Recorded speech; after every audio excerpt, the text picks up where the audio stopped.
وفی ذالک فلیتنافس المتنافسون. تمہیں اگر کمپٹیشن کرنا ہے تو اس میں کرو. انسان کے مزاج میں ہے کمپٹیشن. اور اللہ کے نبی علیہ السلام نے تو پیشن گوئی بھی فرمائی ہے کہ میری امت جب کمپٹیشن میں پھنس جائے گی تو برباد ہو جائے گی. ایک مرتبہ جب مکہ شریف مدینہ شریف میں بہت سارا مال غنیمت پہنچا ہے تو صحابہ جمع ہو گئے وہ لینے کے لیے. رات ہی میں وہ مالی غنیمت پہنچا تھا تو صبح سویرے فجر کی نماز میں بہت لوگ جمع ہو گئے. آپ علیہ الصلوۃ والسلام نے فجر کی نماز پڑھ کر کے جب دیکھا تو مسجد میں معمول سے زیادہ لوگ آئے ہوئے تھے.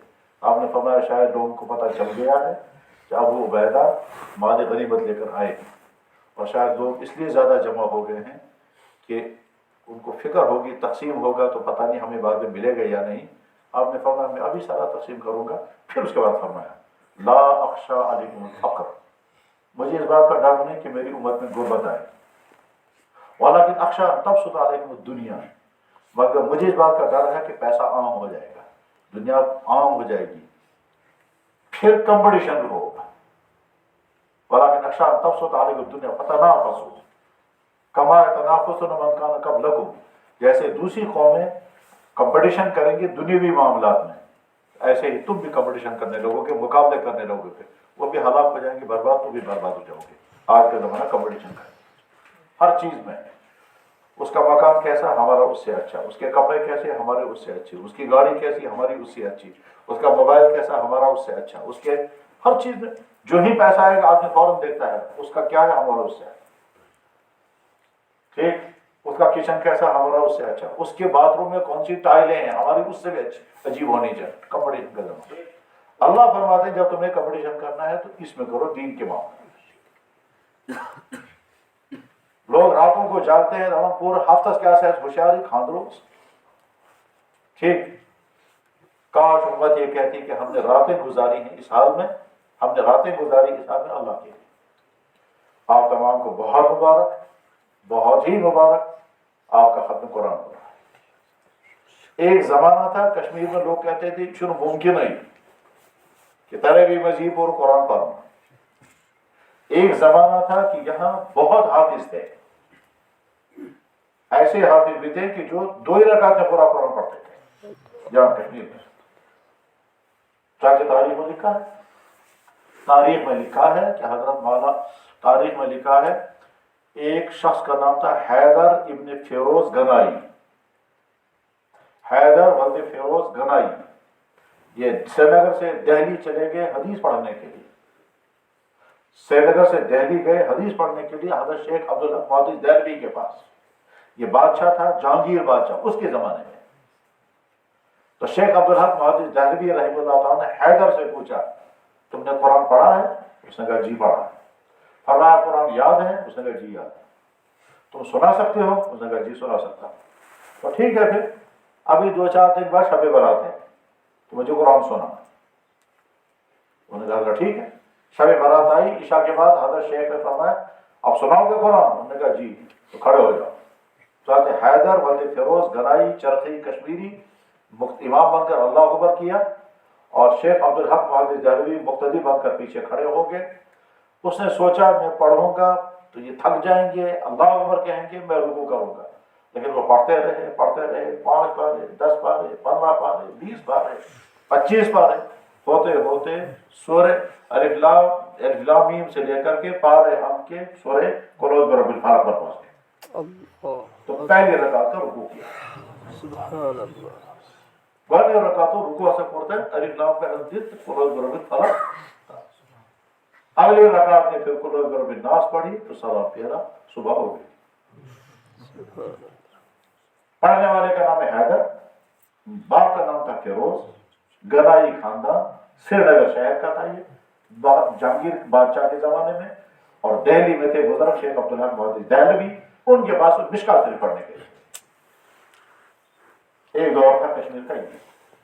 پھر ایک دور آیا کہ کشمیر میں کوئی پورا قرآن پڑھنے والا بھی نہیں ملتا.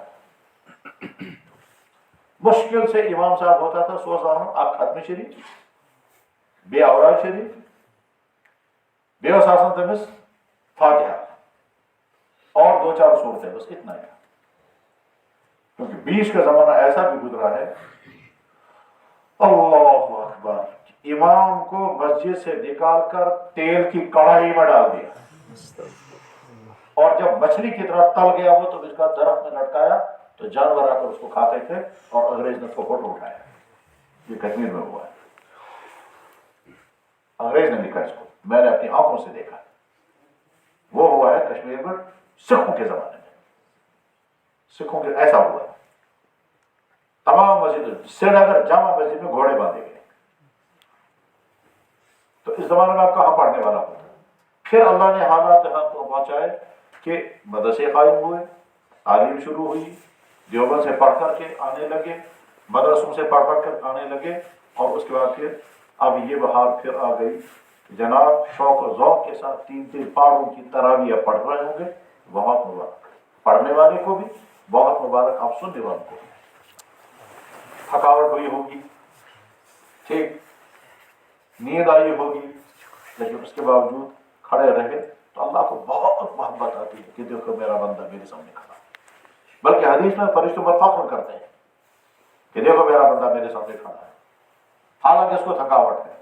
اور قرآن کریم کی ایک آیت ہے، اللہ کرے اس کے مزاج ہم بنے، اللہ تعالیٰ فرماتے ہیں تتجافی جنوبهم عن المضاجع یدعون ربهم خوفا وطمعا، میرے بندے ان کا جسم بستروں سے الگ، گھر میں ہوتے ہیں تو بستروں میں ہوتے، لیٹے ہوئے ہوتے، تتجافی جنوبهم عن المضاجع بستروں سے الگ، یدعون ربهم خوفا وطمعا اپنے رب کو پکارتے ہیں خوف اور طمع کے ساتھ، ڈر بھی اللہ کا۔ اور ایک جگہ اللہ تعالیٰ نے عباد الرحمن کی مثال بتائی، اللہ کے خاص بندے وہ ہیں یبیتون لربہم سجدا وقیاما، جو رات گزارتے ہیں اپنے رب کے سامنے سجدے میں اور قیام کی حالت۔ آپ کو بہت مبارک، یقیناً یقیناً قیامت کے دن یہ نمازوں میں کھڑا ہونا سرمایہ ہوگا، اور یہ وقت اس وقت کا بہت ہی قیمتی وقت، رمضان، آدھی رات، ختم قرآن، دن میں روزہ، رات میں کھڑے رہے، ٹھیک، تقریباً 20 حدیثوں پر عمل ہو رہا ہے تقریباً۔ مولانا عمر صاحب رحمہ اللہ تعالیٰ فرماتے تھے یہ جو 3 دن کے لیے نکلتے ہیں، کئی 100 حدیثوں پر ایک دن میں وہ عمل کرتا ہے، مگر ہم اسے بتاتے ہیں تو نے کتنے حدیثوں پر عمل کیا۔ اور ایک مرتبہ فرمایا تھا یہ جو ہمارا تبلیغ والا 24 گھنٹے گزارتا ہے، اس کی زندگی ایسی ہوتی ہے جیسے ولیوں کی زندگی ہوتی ہے، پر ہم اس کو نہیں بتاتے تیری زندگی ولیوں جیسی زندگی، کیونکہ اولیاء کی زندگی دن میں ہر کام سنت کے مطابق اور تمام گناہوں سے پاک، تو یہ بیچارہ تبلیغ والا دن بھر وہ ہر کام سنت کے مطابق کرنے کی کوشش کرے گا، سیکھے گا، اور گناہ سے پاک ہے، تو ولیوں کی زندگی یہی تو ہوتی ہے، مگر ہم اس کو بتاتے نہیں، کیوں؟ وہ عجب میں مبتلا ہو جائے گا، سوچے گا وہ اس خبر کو۔ تو اسی طرح سے آپ نے اس حدیث پر عمل کیا جس میں اللہ کے نبی فرما رہے ہیں جو اللہ سے حساب انعام پانے کی نیت سے جو میرے سامنے کھڑا رہا اس کے سارے گناہ معاف۔ اس وقت اللہ کی طرف سے اعلان ہو رہا ہوگا کون مانگنے والا ہے عطا کرنے کے لیے تیار ہے، حل من سائل فاعطیہ۔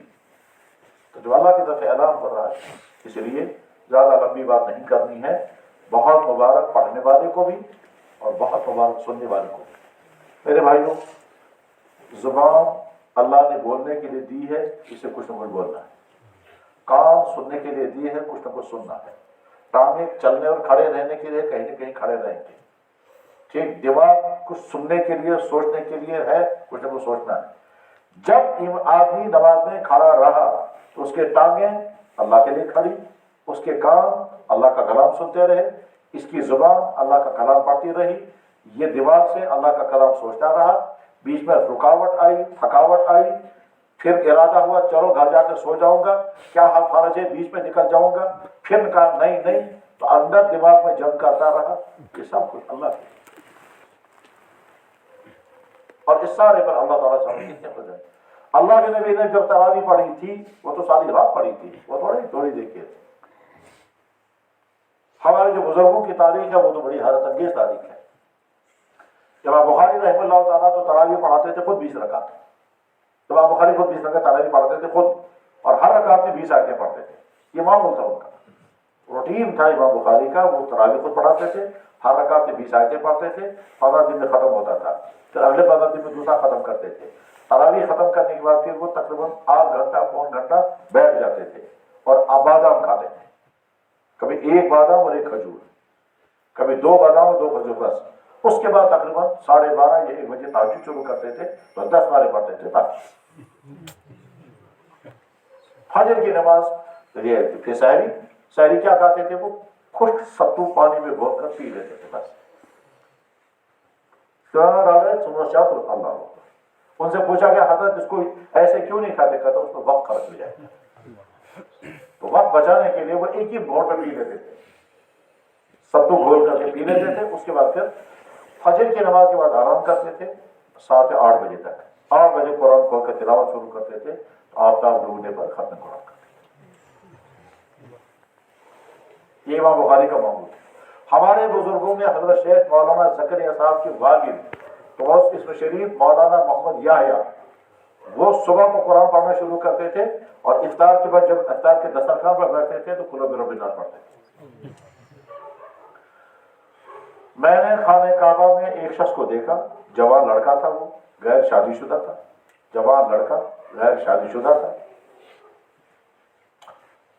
اس نے کہا، کعبہ شریف میں کہا، اس کعبے کی قسم ہمارے ساتھ وعدہ ہے کہ وہ تمام ذلیل ہو کر وہاں سے نکلیں گے، اور میں اسی لیے یہاں آیا ہوں، وہ تمام ذلیل ہو کر وہاں سے نکلیں گے۔